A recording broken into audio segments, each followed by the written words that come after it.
சற்று முன் வெளியான அதிர்ச்சி தகவல். ரேஷன் அட்டைதாரர்களுக்கு பார்த்தீங்கன்னா, அதிர்ச்சி தரும் வகையில ஒரு முக்கியமான அதிர்ச்சியான அறிவிப்பு வெளியாயிருக்கு. அதாவது இனிமே ரேஷன் கடைகள்ல பொருட்கள் வாங்குறதுல சிக்கல் இருக்கு. பொருட்கள் வாங்க முடியாது அப்படின்ற மாதிரி நெறைய தகவல்கள் வெளியாயிட்டு இருக்கு. அது என்ன அறிவிப்பு? யாராலெல்லாம் பொருட்கள் வாங்க முடியாது? எதனால? அப்படின்ற மொத்த தகவலையும் தெரிஞ்சுக்க வீடியோ கொஞ்சம் கூட ஸ்கிப் பண்ணாம பாருங்க. அப்பதான் என்ன சொல்றோம் அப்படிங்கிறது கிளியரா உங்களுக்கு தெரியும். அண்ட் வீடியோக்கு போறதுக்கு முன்னாடி ஃபர்ஸ்ட் டைம் இப்பதான் நம்ம சேனலை பாக்குறீங்க அப்படின்னா மறக்காம ஒரு லைக் பட்டனை தட்டி விட்டுருங்க. அண்ட் ஆல்ரெடி பார்த்துட்டு இருக்க வியூவர்ஸா இருக்கீங்க அப்படின்னா நம்ம சேனல்ல வரக்கூடிய வீடியோஸ் உங்களுக்கு யூஸ்ஃபுல்லா இருக்கா இல்லையா அப்படிங்கிறத கமெண்ட் பண்ணுங்க. இப்போ வாங்க வீடியோக்குள்ள போயிடலாம்.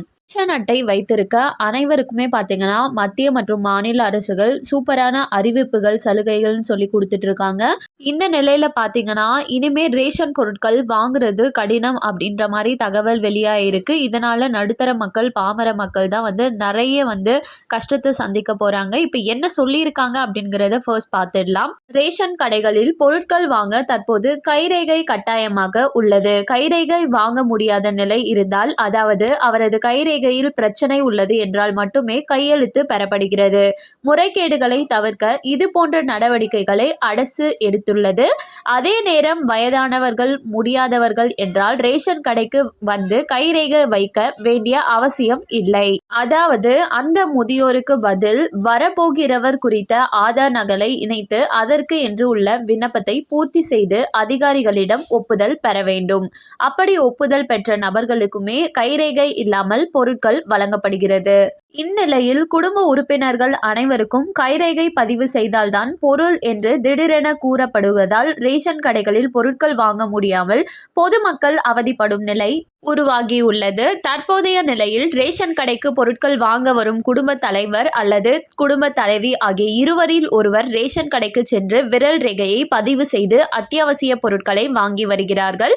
இந்நிலையில் கடந்த சில நாட்களாக ரேஷன் அட்டையில் உள்ள அனைத்து உறுப்பினர்களுக்கும் ஒருமுறை ரேஷன் கடைக்கு கைரேகைகளை பதிவு செய்தால் மட்டுமே பொருட்கள் வழங்க வேண்டும் என்று உத்தரவு வந்துள்ளதாக ரேஷன் கடை விற்பனையாளர்கள் திருச்சி பகுதியில் கூறி வருகிறார்கள். இதனால் ரேஷன் கடைகளில் பெண்கள் மற்றும் ரேஷன் கடை ஊழியர்களுக்கு அடிக்கடி வாக்குவாதங்களில் ஏற்படுகிறது.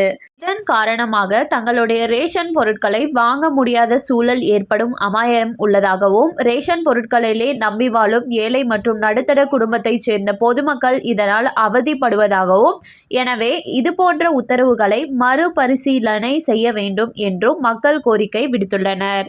ஸோ என்ன சொல்லியிருக்காங்கன்னு பார்த்தீங்கன்னா, ரேஷன் கடை ஊழியர்கள் நிறைய பேர் திருச்சி பகுதியில் இருக்கவங்க ரேஷன் அட்டைதாரர்கிட்ட ரேஷன் அட்டையில் யார் பேரெல்லாம் இருக்கோ அவங்கெல்லாம் ஒரு டைம் கைரேகை பதிவு செய்தால் மட்டும்தான் உங்களுக்கு பொருட்கள் வழங்கப்படும் அப்படின்ற மாதிரியே சொல்லியிருக்காங்க. இதனால் நிறைய பேரால் ரேஷன் பொருட்கள் வாங்க முடியாத நிலை ஏற்பட்டிருக்கிறதாகவும், இதை மறுபரிசீலனை செய்யுங்க, இது தமிழ்நாடு முழுக்க பரவக்கூடாது அப்படின்ற மாதிரி பொதுமக்கள் ஒரு கோரிக்கையை முன் வச்சிருக்காங்க. ஸோ மக்களே, உங்கள் பகுதிகளிலையும் இந்த மாதிரி ஏதாச்சும் சம்பவம் ஏற்பட்டுட்டு இருக்கா அப்படின்றத கமெண்ட் பாக்ஸில் தெரிவிங்க. மேலும் இது போன்ற கவர்மெண்ட் அறிவிக்கிற அனைத்து உண்மை தகவலையும் உடனுக்குடனே தெரிஞ்சுக்க மறக்காமல் நம்ம சேனலை சப்ஸ்கிரைப் பண்ணிக்கோங்க. இந்த வீடியோ பிடிச்சிருந்தா மறக்காமல் ஒரு லைக் பட்டனையும் தட்டி விட்டுருங்க. தேங்க்யூ ஃபார் வாட்சிங்.